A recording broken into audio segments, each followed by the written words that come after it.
ಕರ್ನಾಟಕ ರಾಜ್ಯ ಅನುಮತಿ ಪಡೆದಂತ ವಿದ್ಯುತ್ ಗುತ್ತಿಗೆದಾರರ ಸಂಘ ರಿಜಿಸ್ಟರ್ಡ್ ಬೆಂಗಳೂರು. ಬೆಳಿಗ್ಗೆಯಿಂದ ತಾವೆಲ್ಲ ಸೋಷಿಯಲ್ ಮೀಡಿಯಾದಲ್ಲಿ ಮಾನ್ಯ ವ್ಯವಸ್ಥಾಪಕ ನಿರ್ದೇಶಕರು, ಇಲ್ಲಿನ ಸ್ಥಳೀಯ ಶಾಸಕರು, ಭದ್ರಾವತಿಯ ಶಾಸಕರ ಜೊತೆ ಒಂದು ದೂರವಾಣಿ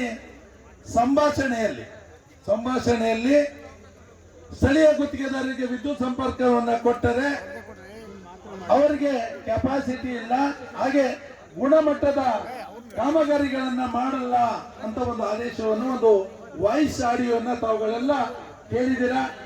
ಈ ದಿನ ನಾವು 2ನೇ ದಿನದ ಅನಿರ್ದಿಷ್ಟ ಅವಧಿ ಸತ್ಯಾಗ್ರಹವನ್ನು ನಾವು ನಾಳೆಗೂ ಮುಂದೂಡ್ತಾ ಇದ್ದೀವಿ. ಕಾರಣ ಇಷ್ಟೇ, ನಮ್ಮ ಬೇಡಿಕೆಗಳನ್ನ ಅವರು ಲಿಖಿತ ರೂಪದಲ್ಲಿ ಕೊಡಬೇಕು ಅಂದ್ರೆ ನಾಳೆನೇ ಬೇಕು ಅಂದ್ರು.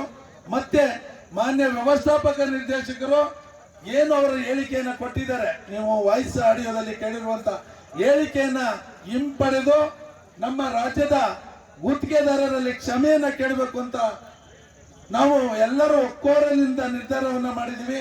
ಸ್ವಾಭಿಮಾನಿ ವಿದ್ಯುತ್ ಗುತ್ತಿಗೆದಾರರು ಏನು ಇಲ್ಲಿ ಅನಿರ್ದಿಷ್ಟಾವಧಿ ಮುಷ್ಕರ ನಡೀತಾ ಇದೆ, ನಾಳೆ ಬೆಳಿಗ್ಗೆ ರಾಜ್ಯದ ಮೂಲೆ ಮೂಲೆಗಳಿಂದ ಸ್ವಾಭಿಮಾನಿಗಳಿರುವಂತಹ ಗುತ್ತಿಗೆದಾರರು ನಮ್ಮ ಅಸ್ತಿತ್ವಕ್ಕೆ ಧಕ್ಕೆ ಬಂದಿದೆ.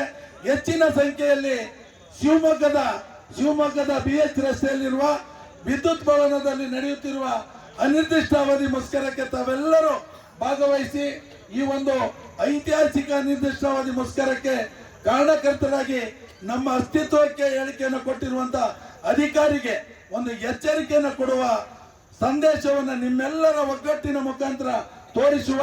ನಾಳೆ ಬೆಳಿಗ್ಗೆ ತಾವು ಶಿವಮೊಗ್ಗಕ್ಕೆ ಬನ್ನಿ, ಒಗ್ಗಟ್ಟಿನಲ್ಲಿ ಬಲವಿದೆ, ವಿದ್ಯುತ್ ಗುತ್ತಿಗೆದಾರರ ಸಂಘದಲ್ಲಿ ಬಲವಿದೆ ಅನ್ನುವುದನ್ನ ತೋರಿಸೋಣ ಅಂತ ನಿಮ್ಮೆಲ್ಲರಿಗೂ ನಾಳೆ ಬೆಳಗ್ಗೆಯ ಮುಷ್ಕರಕ್ಕೆ ಮನವಿಯನ್ನ ಮಾಡ್ತಾ ಇದ್ದೀನಿ. ಬನ್ನಿ, ಭಾಗವಹಿಸಿ, ಈ ಅನಿರ್ದಿಷ್ಟ ಅವಧಿಯ ಧರಣಿ ಸತ್ಯಾಗ್ರಹವನ್ನ ಯಶಸ್ವಿ ಮಾಡಿಕೊಡಬೇಕಾಗಿ ಮತ್ತೊಮ್ಮೆ ಮನವಿಯನ್ನು ಮಾಡ್ತಾ ಇಂತಿ ನಿಮ್ಮ ಸಿ ರಮೇಶ್, ರಾಜ್ಯಾಧ್ಯಕ್ಷರು, KSLECA ಬೆಂಗಳೂರು.